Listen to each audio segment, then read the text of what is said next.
بند number 3 کے مشکل الفاظ کے معنی۔ ازل وہ زمانہ جس کی ابتدا نہیں، ذات قدیم ایسی ہستی جس کی ابتدا نہ ہو، شمیم خوشبودار ہوا، بوئے گل پھول کی خوشبو، صاحب الطاف امین سب کے لیے یکساں مہرباں ہونے والی ذات یعنی اللہ تعالی، نسیم ہوا، جمیت خاطر دل کی تسلی، تھی تو موجود ازل سے ہی تیری ذات قدیم، پھول تھا زیب چمن پر نہ پریشان تھی شمیم، شرط انصاف ہے اے صاحب الطاف امین، بوئے گل پھیلتی کس طرح جو ہوتی نہ نسیم، ہم کو جمیت خاطر یہ پریشانی تھی ورنہ امت تیرے محبوب کی دیوانی تھی۔ تشریح: جب انسان نے دیکھا کہ عرش پر رہنے والوں کی گفتگو ختم ہو چکی ہے اور اب اللہ خود مخاطب ہے اور تسلیم کر رہا ہے کہ تیرے شکوے کا انداز مجھے اچھا لگا ہے، تو پھر انسان بولنے لگا، اے اللہ، ہم جانتے ہیں کہ تو اس وقت بھی موجود تھا جب یہ کائنات نہ تھی، ہم اس بات سے بالکل انکاری نہیں ہیں، لیکن اس کے باوجود تیری ذات اس پھول کی طرح تھی جس کے ارد گرد ہوا نہیں ہوتی، اور اگر پھول کے گرد ہوا نہ ہو تو اس کی خوشبو کسی صورت نہیں پھیل سکتی، یعنی اس وقت جب تیرے سوا کوئی نہ تھا تب تیری تمام صفات کی رونمائی ممکن نہ تھی۔ اور پھر دوسرے شعر میں فرماتے ہیں کہ اے سب کے ساتھ ایک جیسا سلوک برتنے والے، ہمیں دیکھ، اگر تو پھول ہے تو ہم مسلمان ہوا ہیں، اور ہوا کے بغیر پھول کی خوشبو کسی صورت نہیں پھیل سکتی، ہمیں فکر تھی تو تیرے نام کی، یہ ہم ہی تھے جنہوں نے ہر طرف تیرا نام پھیلایا اور دنیا میں تجھے ہر چیز اور جنس کا مالک قرار دیا۔ جب ہم نے توحید کا جھنڈا بلند کیا تو ساری دنیا میں موجود کفار ہماری جان کے دشمن ہو گئے، لیکن ہم نے کسی کی پرواہ نہ کی اور تیرے نام کی سربلندی کے لیے نکل پڑے۔ ہمیں تیرے نام کی سربلندی سے غرض تھی، ورنہ تیرے محبوب صلی اللہ علیہ وآلہ وسلم کی یہ امت، تیرا نام لینے والے، یہ سب لوگ دیوانے یا پاگل نہیں تھے کہ صحراؤں، دریاؤں اور جنگلوں میں مارے مارے پھر کر پوری دنیا کو اپنا دشمن بناتے پھرتے۔ اور پھر اللہ تعالی سورہ صف کی آیت نمبر 9 میں فرماتا ہے، وہی تو ہے جس نے اپنے پیغمبر کو ہدایت اور دین حق دے کر بھیجا تاکہ اسے اور سب دینوں پر غالب کرے، خواہ مشرکوں کو برا ہی لگے۔ اور پھر سورۃ الفتح کی آیت نمبر 28 میں فرماتا ہے کہ وہی تو ہے جس نے اپنے پیغمبر کو ہدایت اور دین حق دے کر بھیجا تاکہ اس کو تمام دینوں پر غالب کرے، اور حق ظاہر کرنے کے لیے خدا ہی کافی ہے۔ اور پھر سورہ توبہ کی آیت نمبر 33 میں فرماتا ہے کہ وہی تو ہے جس نے اپنے پیغمبر کو ہدایت اور دین حق دے کر بھیجا تاکہ اس دین کو تمام دینوں پر غالب کرے، اگرچہ کافر ناخوش ہی ہوں۔ ان آیات کی روح سے اقبال فرما رہے ہیں کہ اے اللہ، تو نے یہ ذمہ داری ہم پر ڈالی تھی کہ ہم تیرے دین کو دنیا میں پھیلائیں اور تیرے محبوب صلی اللہ علیہ وآلہ وسلم کے پیروکار بنے رہیں، لہٰذا ہم نے دیوانہ وار دنیا میں تیرا پیغام پہنچایا، کیونکہ یہی ایک ذریعہ تھا جس سے ہمارے دلوں کو سکون ملتا تھا۔ ہماری ان قربانیوں کے باوجود تجھے ہماری حالت کی بالکل پرواہ نہیں۔ جواب شکوہ کے بند نمبر 6 کے مشکل الفاظ کے معنی۔ مائل بکرم، عنایات کرنے کے لیے تیار ہونا، سائل سوالی مانگنے والا، رہ رو منزل منزل کی طرف جانے والے مسافر، تربیت سکھایا جانا، جوہر قابل سیکھنے کی صلاحیت رکھنے والے، آدم انسان، گل گیلی مٹی گارا، شان کئی ایران کے بادشاہ کا خاندان جیسے کیکاؤ، کے خسرو، کے قاد۔ ہم تو مائل بکرم ہیں، کوئی سائل ہی نہیں، راہ دکھلائیں کسے، رہ رو منزل ہی نہیں۔ تربیت عام تو ہے جوہر قابل ہی نہیں، جس سے تعمیر ہو آدم کی یہ وہ گل ہی نہیں۔ کوئی قابل ہو تو ہم شان کئی دیتے ہیں، ڈھونڈنے والوں کو دنیا بھی نئی دیتے ہیں۔ تشریح: انسان کا شکوہ سنا تو 6 بند کے پہلے شعر میں اللہ نے جواب دیا کہ میں تو تیار ہوں کہ کوئی مجھ سے مانگے اور میں دوں، میرے کرم کی وسعتیں تو اتنی ہیں کہ اے انسان تو سوچ بھی نہیں سکتا۔ تم چاہتے ہو کہ میں تمہیں راستہ دکھاؤں تاکہ تم اپنی منزلوں تک پہنچ سکو، تاکہ تم کامیاب ہو سکو، لیکن کیسے؟ مجھے تو کامیابی کے مشکل راستوں میں کوئی مسافر نظر ہی نہیں آ رہا۔ تم تو اپنے ہی شکوے لیے بیٹھے ہو۔ اور پھر سورۃ الرعد کی آیت نمبر 27 میں فرماتا ہے، کہہ دو کہ اللہ جسے چاہتا ہے گمراہ کرتا ہے، اور جو اس کی طرف رجوع کرتا ہے اس کو اپنی طرف کا راستہ دکھاتا ہے۔ اور پھر سورۃ العنکبوت کی آیت نمبر 69 میں فرماتا ہے، اور جنہوں نے ہماری راہ میں کوشش کی ضرور ہم انہیں اپنے راستے دکھائیں گے، اور بے شک اللہ نیکوں کے ساتھ ہے۔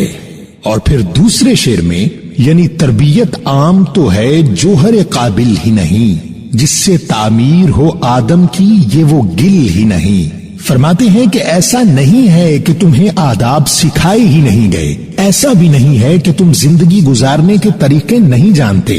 اسی مقصد کے لیے میں نے اپنے محبوب انبیاء کرام کو تمہارے لیے بھیجا تاکہ وہ تمہاری تربیت کر سکیں، اور سب سے بڑھ کر اپنے سب سے پیارے محبوب حضرت محمد صلی اللہ علیہ وآلہ وسلم کو تمہاری زندگیاں بدلنے کے لیے بھیجا، جو میرا قرآن پڑھ کر میرا پیغام تم تک پہنچاتے رہے۔ بات یہ ہے کہ اب کے دور میں تم مسلمان ویسے زندگی گزارنا ہی نہیں چاہتے، تم نے اپنی صلاحیتوں کو خود زنگ لگا لیا ہے۔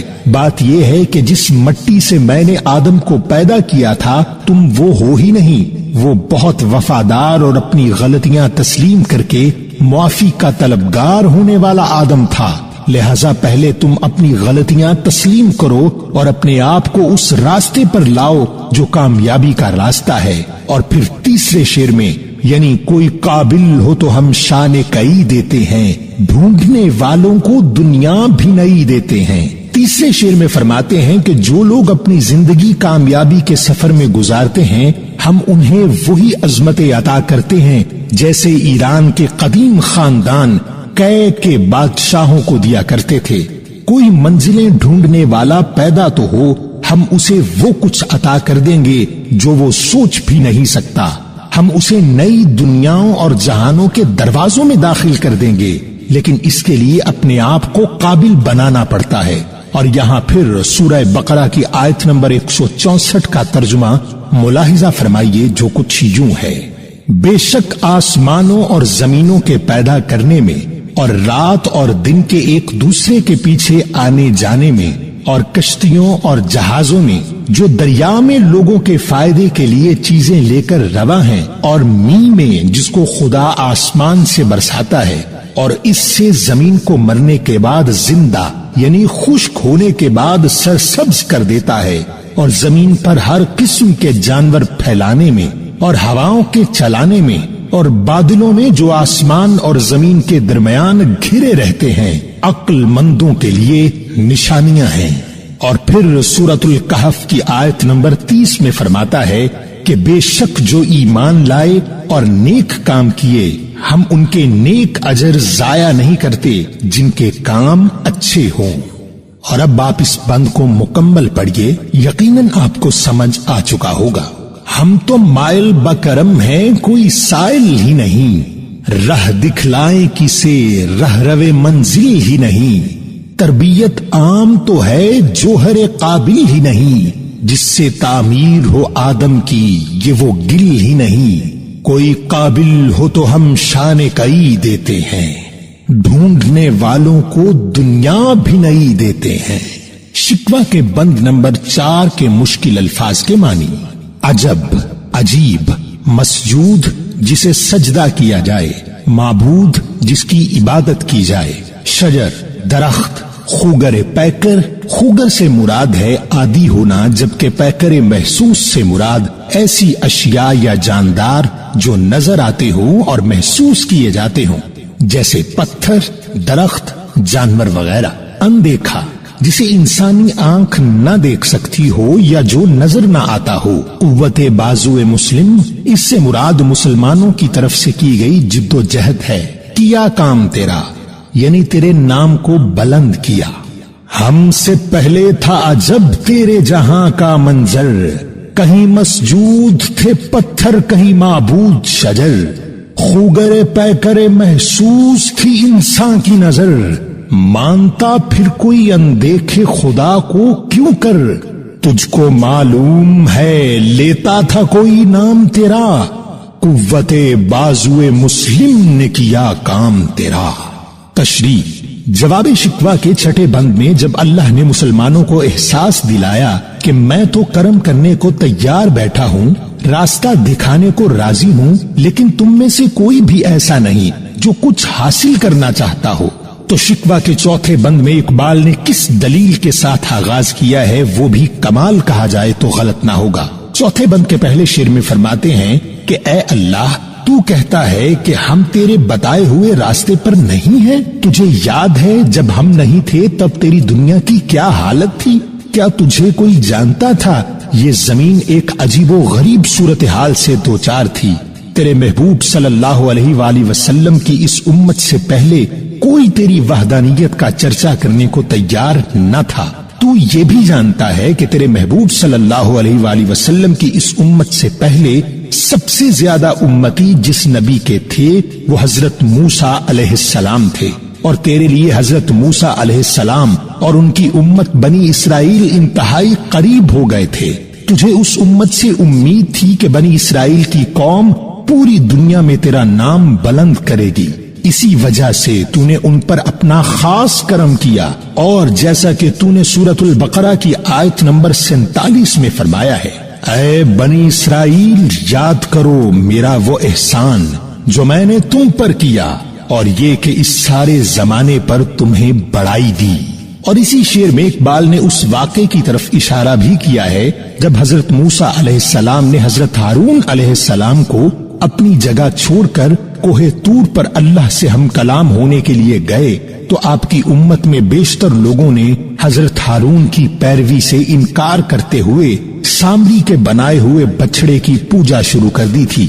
اے اللہ، تو نے سورہ طٰہٰ کی آیت نمبر 90 اور 91 میں فرمایا ہے کہ اور ہارون نے پہلے ہی کہہ دیا تھا کہ لوگوں اس طرف تمہاری آزمائش کی گئی ہے، اور تمہارا پروردگار تو خدا ہے، تو میری پیروی کرو اور میرا کہا مانو۔ جس پر قوم بنی اسرائیل نے کیا جواب دیا، اے اللہ وہ بھی دیکھ۔ بولے ہم تو اس پر آسن مارے، یعنی پوجا کے لیے جم کر بیٹھے رہیں گے جب تک ہمارے پاس موسیٰ لوٹ کر آئیں۔ اے اللہ، تو یہ بھی جانتا ہے کہ بنی اسرائیل جو اکثریت رکھتی تھی تو نے ان کے لیے من و سلوہ تک کی عنایات فرمائی، لیکن جب اسی قوم کو حضرت موسیٰ علیہ السلام نے تیرے نام پر جنگ کرنے کے لیے کہا تو انہوں نے صاف انکار کر دیا۔ تیرے نام پر تلوار اٹھانے والا کوئی نہ تھا۔ تیرے نبی حضرت موسیٰ علیہ السلام کی امت نے اپنے نبی کے احسانات جھٹلا دیے، اور جیسا کہ سورۃ المائدہ کی آیت نمبر 24 میں تو ہی فرماتا ہے، بولے اے موسیٰ ہم تو وہاں کبھی نہ جائیں گے، جب تک وہ وہاں ہیں تو آپ جائیے اور آپ کا رب، تم دونوں لڑو، ہم یہاں بیٹھے ہیں۔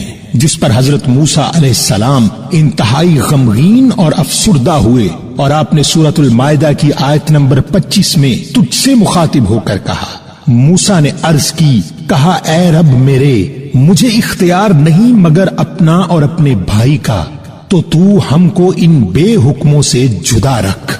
ناظرین، آپ اس شعر کے پس منظر کو سمجھ چکے ہوں گے کہ ہم سے پہلے تھا عجب تیرے جہاں کا منظر، کہیں مسجود تھے پتھر، کہیں معبود شجر۔ یہاں تک کہ حضرت موسیٰ علیہ السلام اور حضرت ہارون علیہ السلام کا وصال ہو گیا لیکن اللہ کی توحید کو پوری دنیا میں پھیلانے کا کام پورا نہ ہو سکا، کیونکہ اسی امت کے لوگ پتھر اور لکڑی کے بتوں کی پرستش کرتے رہے، جو کہ بے شک شرک ہے۔ اور پھر دوسرے شعر میں اقبال نے وجہ بیان کی ہے کہ ایسا کیوں تھا۔ خوگر پیکر محسوس تھی انسان کی نظر، مانتا پھر کوئی اندیکھے خدا کو کیوں کر۔ دوسرے شعر میں فرماتے ہیں کہ انسان شروع دن سے ہی مادہ پرستی کا شکار رہا ہے۔ وہ ان چیزوں کو خدا ماننا چاہتا ہے جن کو حواس خمسہ یعنی 5 سینسز تسلیم کرتی ہو۔ اے اللہ، تو اپنی صفات اور نشانیوں کے سوا بطور وجود کے کبھی سامنے ہی نہیں آیا تھا، اور دوسری طرف تو نے سورۃ البقرہ کی پہلی 3 آیات میں ہی ایک اصول واضح کر دیا تھا کہ الف لام میم، اس میں کوئی شک نہیں کہ یہ کتاب تقوی رکھنے والوں کے لیے ہدایت ہے جو غیب پر ایمان لاتے ہیں اور آداب کے ساتھ نماز پڑھتے ہیں۔ یعنی ان آیات میں تو نے بتا دیا کہ یہ کتاب ان کے لیے ہدایت ہے جو غیب پر بھی ایمان لائیں۔ اور غیب کیا ہے؟ تجھے دیکھے بغیر مان لیا جائے کہ تو خدا ہے۔ ناظرین، شعر میں دیکھیے کہ اقبال اپنے شکوے میں فرما رہے ہیں کہ تیرا تقاضا یہ تھا کہ تجھے بغیر دیکھے مان لیا جائے، لیکن انسان کی عادت تھی کہ وہ کسی ایسی ہستی کی پوجا کرنا چاہتا تھا جو اسے نظر آئے۔ ایسی حالت میں کوئی تجھے کیسے مان لیتا کہ تو ہی خدا ہے؟ اور تیسرا شعر پڑھیے، تجھ کو معلوم ہے لیتا تھا کوئی نام تیرا، قوت بازو مسلم نے کیا کام تیرا۔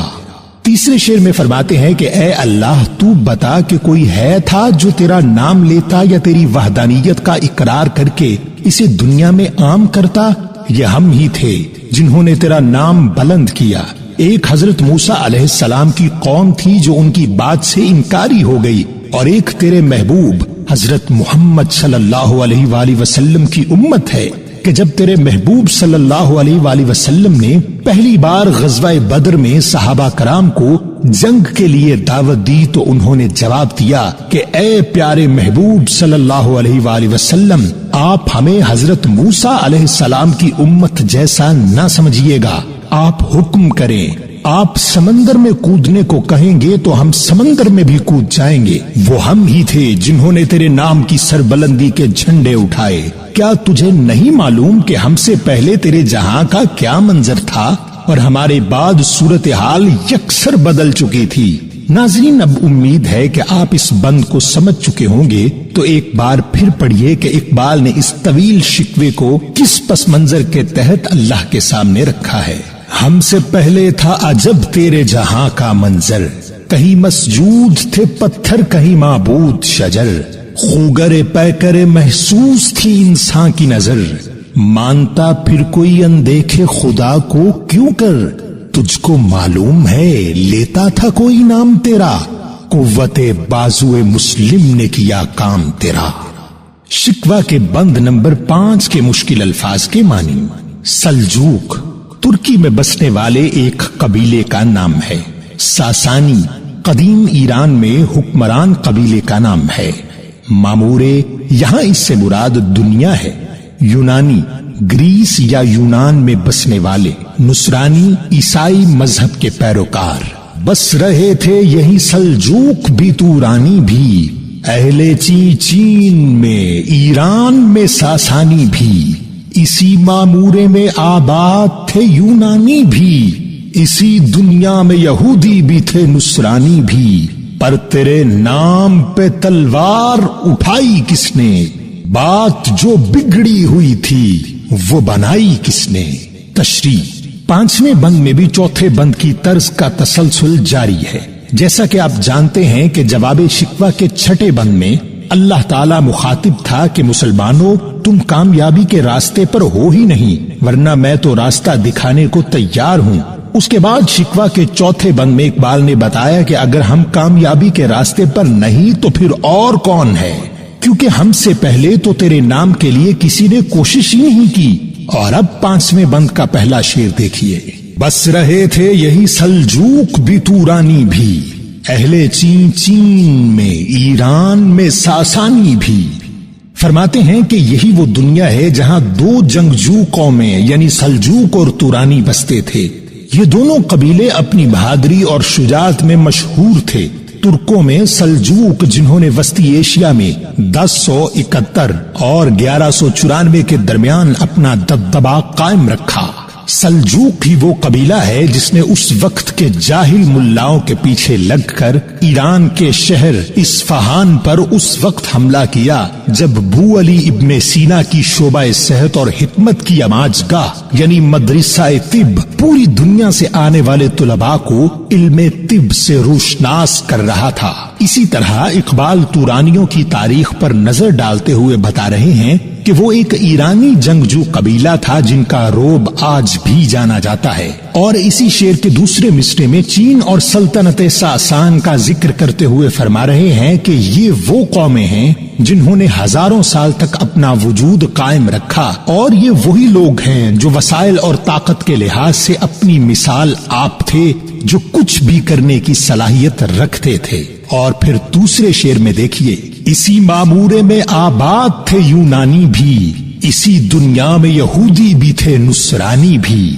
یعنی یہ خطہ زمین صرف سلجوقوں، تورانیوں، چینیوں اور ساسانیوں سے ہی بھرا ہوا نہیں تھا، بلکہ یہاں یونانی بھی رہتے تھے۔ یونانی قوم کی خاص بات یہ تھی کہ وہ صرف جنگجو ہی نہیں بلکہ فلسفہ اور دانشوری کی ہمیشہ سے متلاشی رہی ہے۔ یہی وہ تہذیب ہے جہاں سے سقراط، افلاطون اور ارسطو جیسے بڑے مفکر اور فلسفی دنیا کو راہیں دکھاتے نظر آتے ہیں۔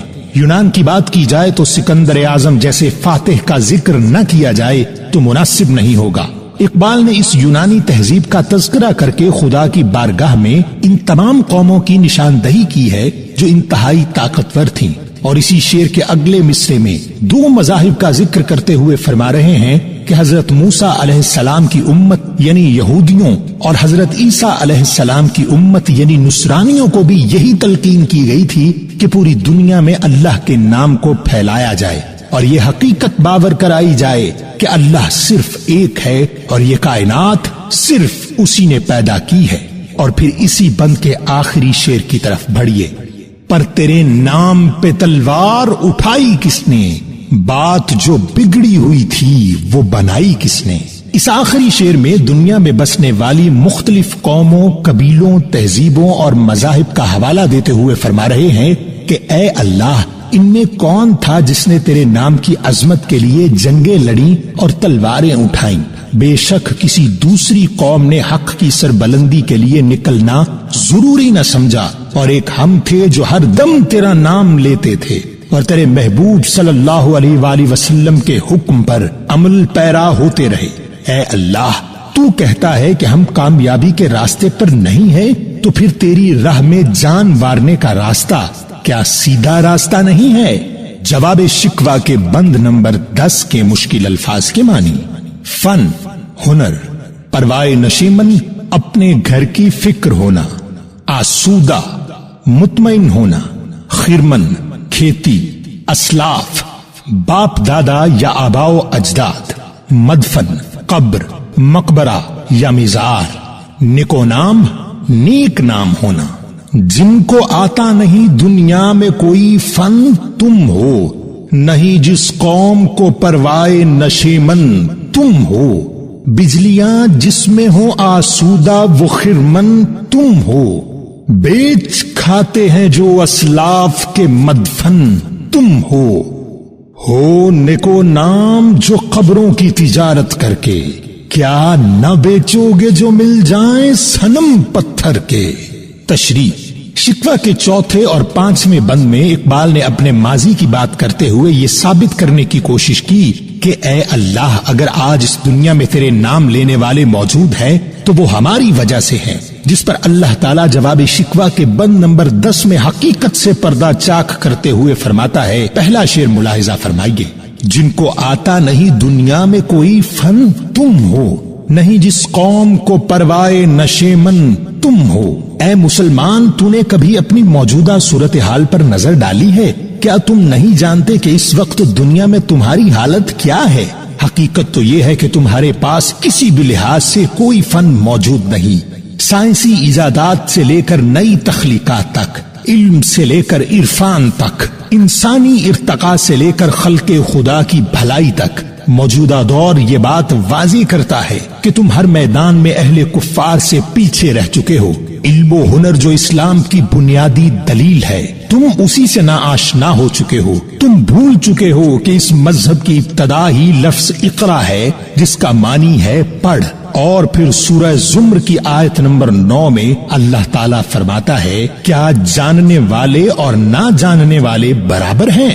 یہاں ایک بات انتہائی قابل غور ہے کہ قدرت کا بڑا واضح قانون ہے، وہ یہ کہ علم چاہے کوئی بھی حاصل کرے، وہ مسلم ہو یا غیر مسلم، علم حاصل کرنے والے کو اس کا انعام عطا کیا ہی جائے گا۔ اس لیے اس شعر میں دنیا میں فن اور مختلف علوم کی جانب توجہ دلاتے ہوئے فرمایا گیا ہے کہ تم باقی دنیا سے پیچھے رہ چکے ہو، کیونکہ تمہیں اپنے نشیمن یعنی گھر کی پرواہ ہی نہیں ہے۔ یہاں گھر سے مراد دین اسلام بھی ہے، جسے برقرار رکھنا ہم مسلمانوں کی ذمہ داری ہے۔ لہٰذا تم اپنی اس ذمہ داری سے بچنا چاہتے تھے، اور آج تمہاری حالت کا تماشا ساری دنیا دیکھ رہی ہے۔ اور پھر اسی بند کا دوسرا شعر ملاحظہ فرمائیے، بجلیاں جس میں ہوں آسودہ وہ خرمن تم ہو، بیچ کھاتے ہیں جو اسلاف کے مدفن تم ہو۔ دوسرے شعر میں فرماتے ہیں کہ تمہاری حالت اس وقت اس کھیت کے خس و خاشاک جیسی ہے جس پر بجلیاں گرنے میں انتہائی آسانی محسوس کرتی ہیں اور چند لمحوں میں کھیت کو جلا کر راکھ کر دیتی ہیں۔ یعنی تم اپنا دفاع کرنے کی صلاحیت سے بھی عاری ہو چکے ہو۔ آج تم پوری دنیا میں انتہائی بڑی تعداد ہونے کے باوجود ذلت و رسوائی کا سامنا کر رہے ہو۔ اور اسی شعر کے دوسرے مصرے میں شکوے میں کی گئی باتوں کا ایسا خوبصورت جواب دیا گیا ہے کہ کیا کہنے۔ فرماتے ہیں کہ یہ جو تم ماضی کی قوموں کی مثالیں دے رہے ہو کہ ہم نے تیرا نام سر بلند کیا، اگر ہم نہ ہوتے تو تیرا نام لینے والا کوئی نہ ہوتا، یہ سب تم نے نہیں بلکہ تمہارے آباء و اجداد نے کئی 100 سال پہلے کیا تھا۔ تم اپنی بات کرو کہ تم نے کیا کیا ہے۔ ناظرین، اس شعر کا دوسرا مصرع غور سے پڑھیں، بیچ کھاتے ہیں جو اسلاف کے مدفن تم ہو۔ اسلاف سے مراد باپ دادا ہیں اور مدفن سے مراد قبریں ہیں۔ یہاں اس سے مراد یہ ہے کہ آج تم اپنے ماضی میں موجود آباء و اجداد کے کارناموں کی مثالیں دے رہے ہو۔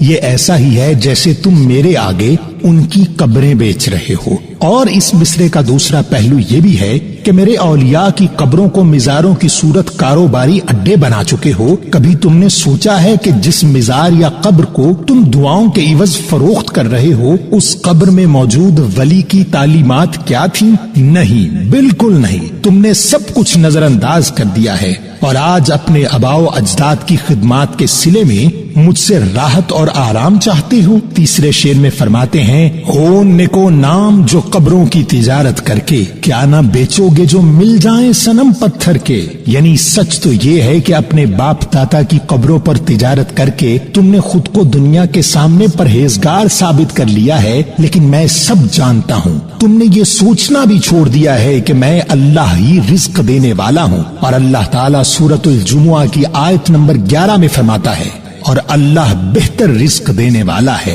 تم نے رزق کے مقصد کے لیے ان قبروں کو بھی نہ بخشا۔ اور آخری مصرے میں فرماتے ہیں کہ اگر تم اپنے اسلاف کی قبریں تک بیچ سکتے ہو تو یہ بھی ممکن ہے کہ اگر تمہیں پتھر کی مورتیاں اور بت مل جائیں تو تم ان کا کاروبار بھی شروع کر دو گے۔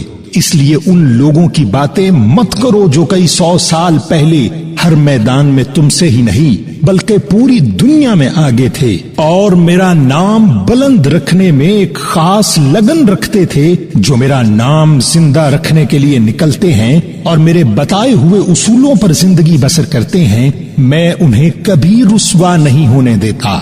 تمہاری اس حالت کا ذمہ دار میں نہیں بلکہ تم خود ہو، جس نے ہر قسم کے علم سے کنارہ کشی اختیار کر لی ہے۔